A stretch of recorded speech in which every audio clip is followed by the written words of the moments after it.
नमस्कार मित्रांनो, मी आकाश परब. स्वागत आहे तुमचं एका नवीन व्हिडिओमध्ये. आज आपण तिसरा टॉपिक बघणार आहोत. तिसरा टॉपिक कोणता आहे तर लसावी आणि मसावी, एलसीएम आणि एचसीएफ. आता यात आपण लसावीचे बेसिक प्रकार बघणार आहोत, म्हणजे साधे प्रकार. त्यानंतर आपण त्यात जरा हार्ड गणित पण बघणार आहोत. एलसीएम म्हणजे काय? एलसीएमचा full form least common multiple, आणि एचसीएफचं काय येते तर हायेस्ट कॉमन फॅक्टर. तर चला सुरुवात करूया. पहिला प्रश्न, 12, 16, 24, 32 आणि 36चा लसावी सांगा म्हणलेत. तर पहिल्यांदा आपण आपली प्रोसेस करूयात. प्रोसेस काय तर बॉक्समध्ये मांडून घेऊयात सगळ्यांना. पहिल्यांदा 36, त्यानंतर 32, त्यानंतर 24, त्यानंतर 16, त्यानंतर 12. आता पहिला ह्यांना भाग घालवायचा आहे, पण कशाने घालवायचं? पहिला लहान संख्येनं घालवायचं. कधी पण एक नंतर सगळ्यांना जाते, पण एकने नाही घालवायचं. पहिला 2 ही संख्या वापरायची.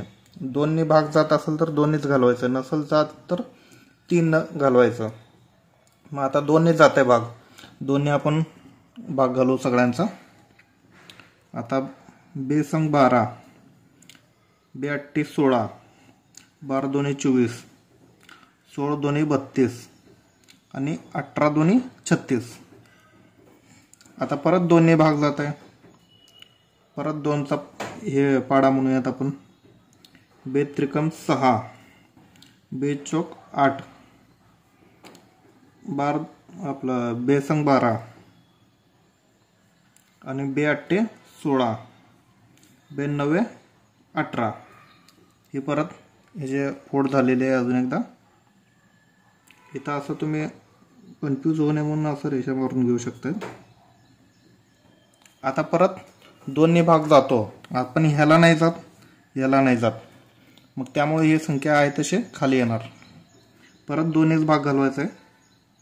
जोपर्यंत 2ने भाग जातो त्यातले 2 संख्या तर असे असले पाहिजेत की त्याला 2ने भाग गेला पाहिजे, तरच 2ने भाग घालवायचं. नाहीतर मग पुढची संख्या आहेच आपली 3. चला तर मग 3 आहे तसं खाली आलं.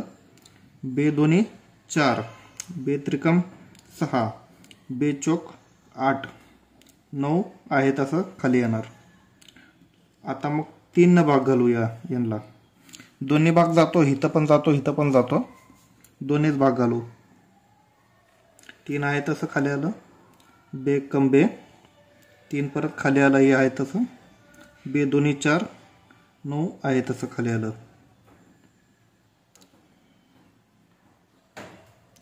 जागा संपलेली आहे इथं. आता आपण 3ने भाग घालू. 3 एकम 3, 1 आहे तसं. 3 एकम 3, परत 2 आहे तसं.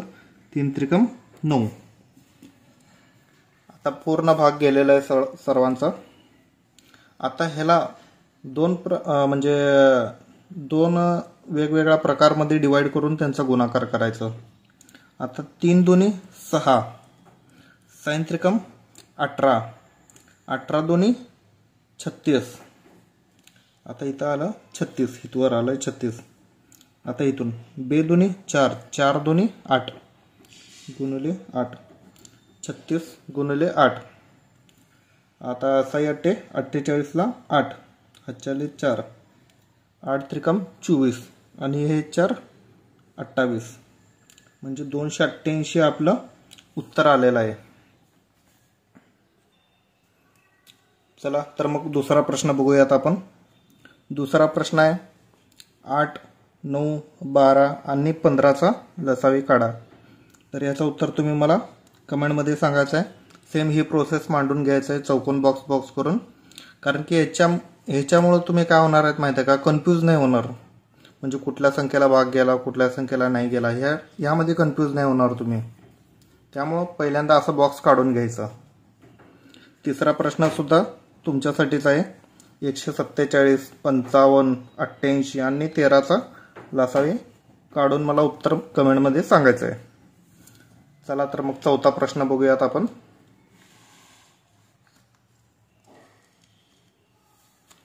चौथा प्रश्न आहे ए ची पॉवर 3, बी ची पॉवर 5, 7 ची पॉवर सी ची पॉवर 7.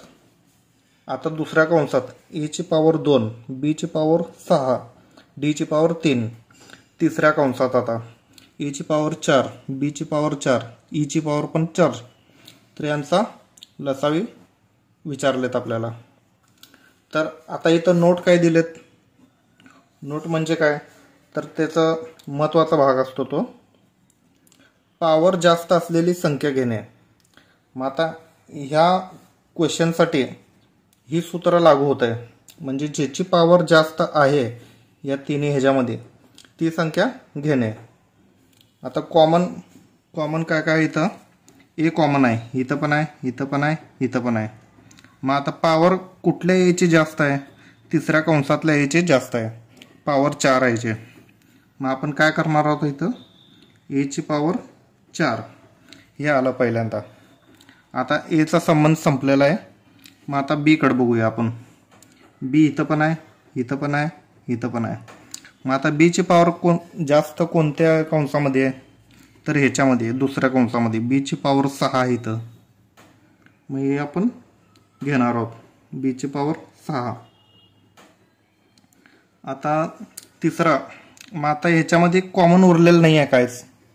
ए संपला, बी संपला, सी इथं आहे, इथं नाही आहे, इथं नाही आहे. मग सी आहे तसं त्याच्या आहे त्या पॉवरसोबत घेणे.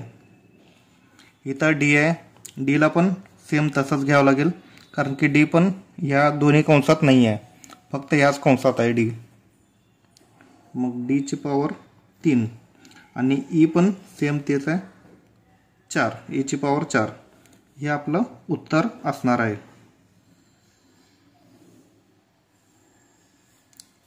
आता पुढचा प्रश्न तुमच्यासाठी आहे 5 नंबरचा. सेम असंच पहिल्यांदा कॉमन बघणे, कॉमन बघून ज्याची पॉवर जास्त आहे ती संख्या घेणे. मग त्याच्यानंतर उरलेले काय असेल ते घ्यायचं. आता एक्स वाय झेड इथं सेम आहे, इथं एक्स आहे, इथं एक्स आहे, इथं नाही आहे, परंतु एक्स घ्यायचं.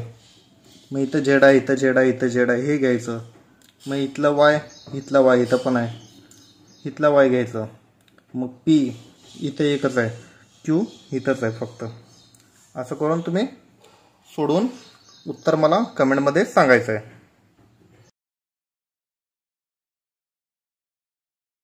पुढचा प्रश्न बघूया. प्रश्न क्रमांक 6. 2 ची पॉवर 3, 3 ची पॉवर 2, 5 ची पॉवर 7. दुसऱ्या कंसामध्ये 2 ची पॉवर 5, 3 ची पॉवर 4, 7 ची पॉवर 5. तिसऱ्या कंसामध्ये आता 2 ची पॉवर 7, 5 ची पॉवर 2 आणि 7 ची पॉवर 3. आता ह्या गणितासाठी सुद्धा सेम हीच प्रोसेस असणार आहे. कॉमन काढणे, पॉवर जास्त असलेली संख्या घेणे, तेवढंच आहे. तरी पण मी हे गणित सोडून दाखवणार आहे तुम्हाला, आणि पुढचा गणित तुमच्यासाठी असणार आहे. कमेंटमध्ये मला उत्तर द्यायचं आहे त्याचं. आता इथं 2 ही कॉमन आहे, इथं पण आहे, इथं पण आहे, इथं पण आहे. त्यामुळे आपण पहिल्यांदा 2 ही संख्या घेऊया. आता पॉवर जास्त कुठं आहे, इथं 3 आहे, इथं 5 आहे आणि इथं 7 आहे. तर मग हे घ्यायचं 2 ची पॉवर 7 गुणाकारमध्ये. आता कॉमन संख्या बघायचं परत. इथं 3 आहे, इथं 3 आहे, पण इथं नाही आहे, तरी घेऊ शकतो आपण, कारण की हे लसावी आहे. तर मग 3 ची पॉवर कुठे जास्त आहे, इथं तर 3 ची पॉवर 2 आहे, इथं 3 ची पॉवर 4 आहे. मग ही घ्यायचं 3 ची पॉवर 4 गुणाकारमध्ये. पुढची संख्या कोणती, 5. इथं आहे, इथं नाही आहे, परंतु इथं आहे. मग आता काय करायचं, 5 घेतली आपण, 5 ची पॉवर इथं 2 आहे आणि इथं 7 आहे. मग ही पॉवर घ्यायचं गुणाकारमध्ये. आता उरला एकच अंक, 7 उरलेला आहे. मग इथं 7 ची पॉवर 3 आहे आणि इथं 7 ची पॉवर 5 आहे. तर मग आपण 7 ची पॉवर 5 असलेली संख्या घ्यायचं. हे एवढंच ह्याचं उत्तर असणार आहे. सेम वरच्या गणितामधल्यासारखंच आहे हे सुद्धा गणित, फक्त एवढंच की इथं ABCD आहे आणि इथं संख्या आहेत. 7वा प्रश्न तर तुमच्यासाठीच आहे, सोडून मला उत्तर कमेंटमध्ये सांगायचं आहे. चला तर मग 8वा प्रश्न बघूया. x² प्लस 8x प्लस 15 आणि दुसऱ्या कंसात x² मायनस 4x मायनस 21, तर यांचा लसावी विचारलेला आपल्याला, बरोबर. तर मग आता सोडून घेऊया आपण. पहिल्यांदा हे 15 आहे त्याची फोड करायची आणि इथं 21ची फोड करायची. आता 15ची फोड काय काय होते, 2च्या पाड्यात तर नाही आहे 15, 3च्या पाड्यात आहे, 3×5 = 15. मग आपण 3×5 = 15 म्हणल्यावर 3 आणि 5 हे दोन कॉमन आपलं फॅक्टर मिळतात आपल्याला. 3 आणि 5ची बेरीज इथली संख्या व्हायलाच पाहिजे. मग आता 3 आणि 5ची बेरीज 8 होते, मग आपण ती घेऊ शकतो. मग आता +5 आणि +3 हे फॅक्टर झालेलं आहे 15चं. 5 त्रिकम 15 आणि 5 + 3 8 असं जुळायला पाहिजे सर्व. आता इथं 21 आहे. आता 21 कोणत्या कोणत्या पाड्यामध्ये आहे, 2च्या तर नाही आहे, 3च्या पाड्यामध्ये आहे. 3 × 7 = 21, बरोबर. मग आता 3 × 7 = 21 म्हणल्यावर 3 आणि 7 10 होतात. पण इथं कसं आहे माहिती आहे का, इथं वजाबाकीचं चिन्ह आहे. मग आपण काय करायचं, 3 × 7 = 21, मोठ्या संख्येला वजाबाकीचं चिन्ह द्यायचं आणि छोट्या संख्येला बेरजेचं चिन्ह द्यायचं. 7 त्रिकम 21 आणि 7 - 3 - 4 आलं. तर मग मांडणी करून घेऊयाचे सर्वांची. आता x² plus 5x plus 3x plus 15 ही अशी मांडणी येते याची. तर मग आता ह्याच्यामध्ये x² आहे, मग आपण काय करू, x कॉमन काढू. मग इथं राहिलं काय, x प्लस इथं पण x आहे, मग हे सुद्धा कॉमन आलेलं आहे बाहेर. मग इथं फक्त 5च उरलेलं आहे आणि इथं +3 कॉमन काढायचं, +3. मग इथं x आहे तसं आलेलं आहे, प्लस 3×5 = 15 म्हणून इथं 5 होणार, कारण की 15 मधलं 3 तर बाहेर गेलेलं आहे आणि उरलेलं आहे 5. मग आता यात काय येईल, x + 5 2 वेळा आहे म्हणून आपण इथं 1 वेळा घेतलेला आहे आणि दुसरा फॅक्टर x + 3 हा येईल. आता इथला दुसरा कंस सोडवायचा आहे आपल्याला. दुसरा कंस सोडू. सेम ह्याच पद्धतीनं दुसरा कंस सुद्धा तसंच सोडवायचं आहे. आता सेम x² प्लस नाही इथं वजाबाकीचं चिन्ह आहे, -7x प्लस 3x वजा 21. तर आता इथं x कॉमन काढलेला आहे इथं पण. मग आता ह्या 2 x असतात, इथला x कॉमन काढलेला आहे आणि x उरलेला तो इथं -7 आणि +3 आणि x - 7. x - 7 x - 7 दोन कंस आलेले आहेत, त्याचे 2 फॅक्टर मिळालेले आहेत, x - 7 आणि इकडं दुसऱ्या कंसात x + 3. आता आपल्याला एलसीएम विचारलेला आहे. मग आता एलसीएम काय येईल, एलसीएम म्हणजेच लसावी. आता कॉमन फॅक्टर शोधायचे आहेत आपल्याला. यात x + 3 आहे, इथं पण x + 3 आहे. मग आता आपण पहिल्यांदा तेच घ्यायची संख्या x + 3. आता दुसऱ्यांदा कोणती घ्यायची, ही घ्यायची, कारण की लसावीमध्ये आपण सर्व फॅक्टर घेत असतो. x + 5 आणि ही सुद्धा घ्यायची आहे x - 7. हे आपला उत्तर असणार आहे. तर 9वा प्रश्न हा तुमच्यासाठी असणार आहे. त्याला सोडून उत्तर तुम्ही मला कमेंटमध्ये सांगायचं आहे. आणि व्हिडिओ आवडल्यास जास्तीत जास्त आपल्या मित्रांना शेअर करा.